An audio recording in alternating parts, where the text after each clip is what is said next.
تو یہ constant cycle سے تبھی ہم نکل سکتے ہیں جب ہم اپنے ملک کی ایکسپورٹس کے اوپر زور دیں. اور بلکہ یہ صرف یہ نہ ہو کہ ہم صرف ایکسپورٹ انڈسٹریز کے اوپر چھوڑ دیں کہ وہ اپنی پروڈکشن بڑھائیں. سارے ملک کی توجہ دیں اس طرف کہ جب تک ہمارے ملک کی ایکسپورٹس نہیں بڑھتی، ویلتھ کریشن نہیں ہوگی، ملک میں خوشحالی نہیں آ سکتی. ساتھ ہمارا ہمسایہ چائنا، 40 سال پہلے وہ کدھر تھا، آج وہ دنیا میں کدھر پہنچ گیا ہے. اور اس پہ 2 بڑے کام کیے چائنا نے. نمبر 1 کہ انہوں نے اپنے ملک سے پلاننگ کر کے کرپشن کے اوپر انہوں نے کیا. یعنی کرپشن کا مطلب کیا ہے؟ جب اوپر کے لیول کی کرپشن ہوتی ہے تو وہ سب سے بڑا پرابلم یہ ہوتا ہے کہ وہ ملک کی جو دولت جانی چاہیے تعلیم کے اوپر، اپنے آبادی کے صحت کے اوپر، غربت کم کرنے پہ، وہ ملک سے باہر نکل جاتی ہے. اور اس لیے چائنا نے جو شی جن پنگ ان کے جو پریزیڈنٹ ہیں، ان کی سب سے بڑی جو اچیومنٹ سمجھی جاتی ہے، انہوں نے 450 لیول منسٹیریل لیول کے لوگوں کو جیلوں میں ڈالا.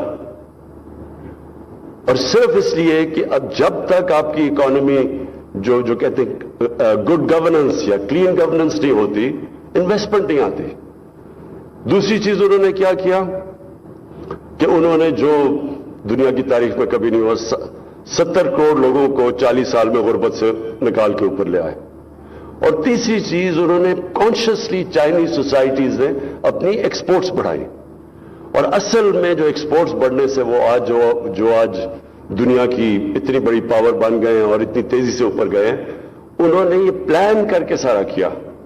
تو ہمیں جو اب ہماری پوری کوشش ہے، اور انشاءاللہ میں یہ پورا لانچ کرنے لگا ہوں، سارے ملک کی اورینٹیشن، گورنمنٹ کی اورینٹیشن، اپنی جو ایجوکیشن سسٹم ہے اس کو ری ڈائریکٹ کریں کہ کیسے ہم اپنے ملک کی دولت میں اضافہ کر سکتے ہیں، ایکسپورٹس کیسے بڑھا سکتے ہیں، اور پھر کیسے ہم کئی ایسی چیزیں ہمیں امپورٹ کرنے کی ضرورت نہیں ہے، کیونکہ پاکستان میں اللہ نے ہر قسم کا 12 تو موسم دیے ہیں، اللہ نے اس میں کلائمیٹک زونز دیے ہیں، ہم کچھ بھی اگا سکتے ہیں. تو ہمیں کوئی ضرورت نہیں کہ اپنی یہ جو آج سب سے بڑا مسئلہ مہنگائی کا آج بنا ہوا ہے، وہ اس لیے کہ جیسے باہر قیمتیں اوپر گئیں ہمیں وہ امپورٹ کرنی پڑی، اور جب امپورٹ کیا تو ہمیں جو باہر سے انفلیشن تھی وہ پاکستان میں آ گئی.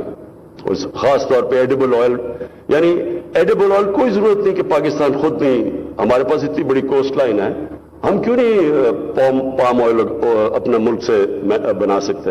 تو اسی طرح سارے ملک کو پہلے تو ہم نے پلان کر کے کیسے ہم نے اپنی ڈالرز کی انٹیک بڑھانی ہے، ریزروز بڑھانے ہیں، ایکسپورٹس بڑھانی ہے، امپورٹ سبسٹیوشن کرنی ہے، کیسے ہمارا جو میں بار بار کہتا ہوں سب سے بڑا ہمارا اثاثہ اوورسیز پاکستانی ہے، ان کو ہم نے کیسے پاکستان کو میں ہماری اپنی ویلتھ کریشن میں کیسے انوالو کرنا ہے. ابھی تک مسئلہ یہ ہے کہ پاکستان میں ہم نے ان کے لیے اتنا مشکل کر دیا، وہ بیچارے جو پاکستانی واپس آنا چاہتے ہیں، وہ بزنسز کرتے ہیں، وہ ایکسل کرتے ہیں. اب سلیکن ویلی میں بڑے کامیاب پاکستانی بیٹھے ہوئے ہیں آئی ٹی کی انڈسٹری میں، لیکن ہم نے ابھی تک کوئی ایسا میکنزم کامیابی سے نہیں کر سکے کہ ان کے لیے آسانیاں پیدا کریں کہ وہ بھی پاکستان آئیں. تو یہ جو آج ہم نے انوگریٹ کیا ٹیکنوپلس، اس کا مقصد، یہ انسینٹیوز دینے کا مقصد ہی یہ ہے کہ جو ہماری آئی ٹی کی فرمز باہر بیٹھی ہوئی ہیں اور پروفیشنلز باہر ہیں، ان کے لیے آسانی پیدا کریں کہ وہ یہاں آ کے انویسٹ کریں. چائنا کی جو کامیابی یہ بھی تھی کہ چائنا نے جو ان کے باہر چائنیز ایکسپیٹریٹ چائنیز کمیونٹی بیٹھی تھی، انہوں نے ان کو لیے آسانیاں پیدا کی. انہوں نے آ کے چائنا میں پہلے انہوں نے انویسٹ کیا، پھر دوسری کمپنیز آئی. ہندوستان بھی جب انہوں نے اپنی اکانومی اوپن کی 90s میں، تو ادھر بھی سب سے پہلے انویسٹمنٹ اوورسیز انڈینز نے شروع کی، پھر اور بڑی مارکیٹس دیکھ کے پھر کمپنیز آئی. تو پاکستان کی بھی بڑی مارکیٹ ہے 22 کروڑ لوگوں کی، اور ہم نے انسینٹیوائز کرنا ہے. تو یہ جو ٹیکس زون ہے اس پہ ہم نے انسینٹیوز دیے ہوئے ہیں. یہ پہلے شروع کیا اسلام آباد میں، اب یہاں سارے پاکستان کے شہروں میں، کے پی کے اندر شروع کر رہے ہیں، کراچی میں بہت انٹرسٹ ہے، ادھر یہ ٹیکس زون شروع کر رہے ہیں. سارا ہمارا مقصد یہ ہے کہ جو دنیا جس طرف جا رہی ہے، ٹیکنالوجی کی جو ریولوشن ہے، اس کا پاکستان پورا فائدہ اٹھائے اور اپنے لوگوں کو نوکریاں بھی دے، اپنے یوتھ کے لیے امپلائمنٹ کریٹ کرے، اور دوسری چیز اپنی ایکسپورٹس بڑھائے۔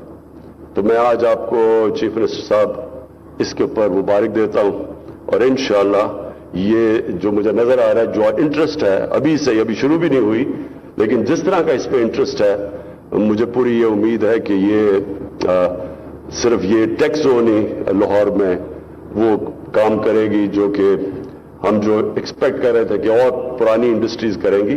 یہ ایک ایسی انڈسٹری ہے جو کہ یہ اکیلی پاکستان کے سارے جو کرنٹ اکاؤنٹ ڈیفیسٹ ہے وہ ختم کر سکتی ہے۔